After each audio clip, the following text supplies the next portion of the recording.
ముఖ్యంగా మనం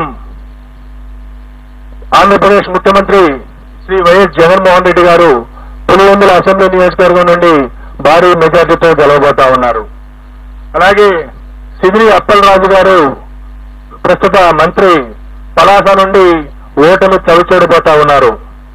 అలాగే ధర్మాన ప్రసాదరావు గారు శ్రీకాకుళం అసెంబ్లీ నియోజకవర్గం నుండి వారు గట్టి పోటీ ఎదుర్కోబోతున్నారు.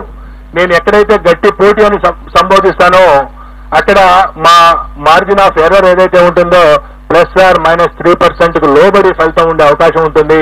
కాబట్టి +or-3% ఉన్న దగ్గర నేను గట్టి పోటీ అని సంబోధించడం జరుగుతుంది.